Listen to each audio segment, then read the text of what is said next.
Hey YouTube, it's Stuart here from the Passive Income and Waste YouTube channel. And if you're anything like me and the current cost of living is both scary and getting you down, well then check this video out because I'm going to suggest to you 5 ideas to help combat the cost of living.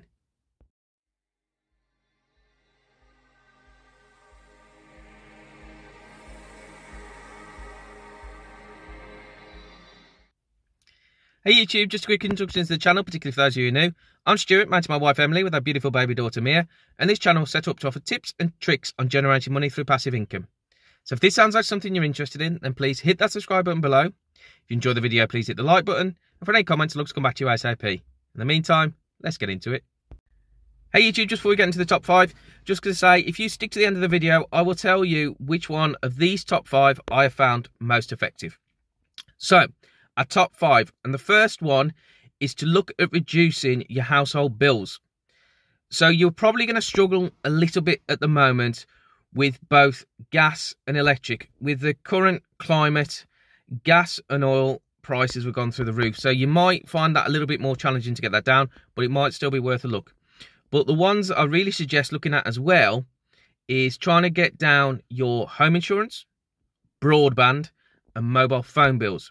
Now, I find it amazing the amount of people that I speak to that when their contract expires, say, for example, with your broadband, they don't then either renegotiate a price or even phone up your provider and say, if you don't do anything better, I'm going to leave. They simply take whatever the new price is the price they're going to have. So it's a very quick and simple thing to do. If you're broadband, most people, well, certainly in the UK, are on a contract with your provider. Say, for example, Sky. You might have a 12-month, 18-month deal. Your deal comes to an end. It then automatically goes up. People don't simply pick up the phone and speak to them and say, look, can I stay on for another 12, 18 months? If not, I'm going to leave. And what can you do pricey-wise? Same your mobile phone. Whether you have the 2-year deal, 3-year deal, contract expires, your bill then goes up because the deal ends, and people don't renegotiate or get a new phone or get a new contract. They just simply pay higher. So that's the first one. Just have a look at your bills to see if there's anything you can do by speaking to your provider to get those bills down. Number 2, and that is to get a water meter fitted. Now, a simple rule of thumb is if you've got more bedroom than people, you might be able to save money on your water meter. Something you can do as well. So when you've got your water meter fitted, because you are then paying for how much you use, instead of having long hot baths, you can have quick showers, and that will keep the bills down. So the less you use, the less you're going to pay. But something to bear in mind with a water meter, say for example, if you have a leak in your house and you are losing lots and lots of water, you will still be responsible for paying this. So it is something to be mindful of. So it might be worthwhile checking out, doing some more investigation to see if you can save money with a water meter. And that brings us up on to number 3. And number 3 is to reduce the price of your groceries. Now, there's obvious things that you can do here. So you don't want to waste food. So that's your biggest thing. Only buy what you think you're going to need within reason. Secondly, check your usage. Check your expiry dates is a better way of saying it. So check your expiry dates. So try and buy food which has got a long expiry date. So it doesn't go off as quick. So it doesn't go in the bin as quick. So you got longer to use it. So there are 2 obvious things, but one that you might not think is obvious. So if you like, for example, Kellogg's Rice Krispies, try the store's own brand of Rice Krispies. Give it a try. If you like it, great, you can stick with it. If you don't, then obviously go back up because you've got to enjoy your food. But it is a good way of reducing your bills by having the same foods that you like. And the great thing with supermarkets is they do lots of own brands for so many different things. So crisps, coffees, biscuits, cereals, toilet rolls. They do so many versions of their own brands that if you can accept them and you enjoy them and you like them and you're happy with them, straight away, that will decrease your shopping bill because they're just cheaper to buy than the proper branded stuff. So that's number 3. Number 4 is to look at both your mortgage and car insurance. Now, if I speak about car insurance first, again, the amount of people that I see don't look at their car insurance renewal figure. So how it works over here is you normally get a letter to say, well, your car insurance renewal for this year is going to be £200 or £300 more expensive.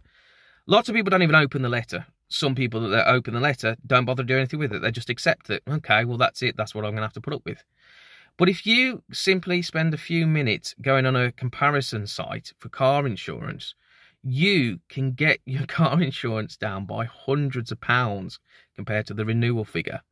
I know because I've done it. Sometimes I'll have come through car insurance figures where they'll be £300-400 more expensive. I then go on a comparison website and that same insurance provider will then re-quote me at a far reduced figure. And it literally takes a few minutes. Once you've got your details set in, the website typically tends to remember all your details, and you just check it over when you want to go and renew, and you can just get your new price very quickly. And then you can look at the deals that they offer, and you can either go for your same car insurance and say, well, you've done a better price, can you beat it? Or match it, sorry.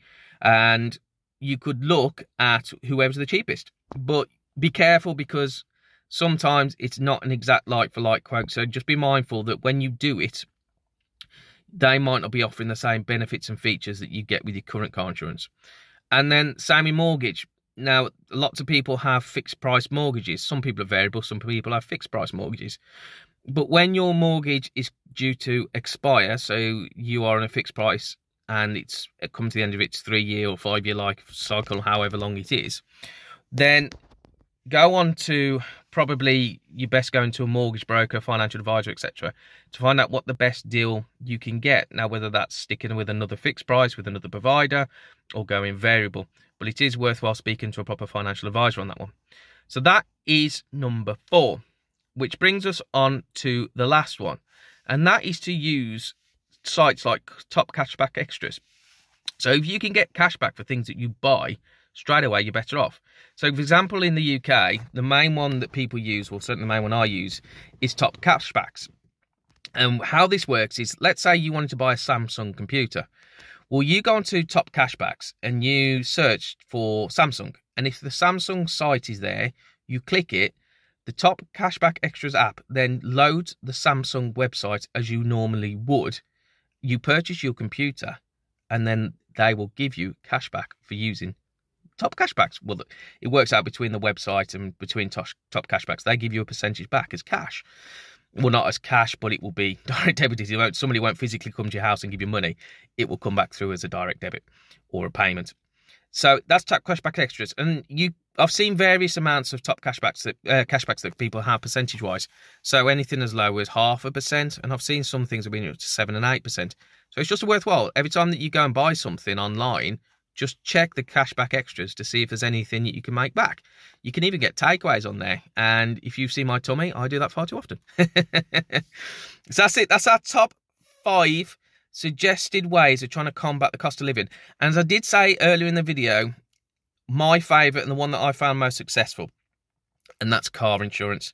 I've literally each year saved hundreds of pounds by simply going on a price comparison website to get that car insurance down.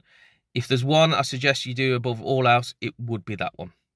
Thank you very much for watching. Hopefully you found enjoyment in this video, but more importantly, hopefully you've taken something away from it to help combat this current cost of living. Thank you very much. See you on the next one. Bye-bye.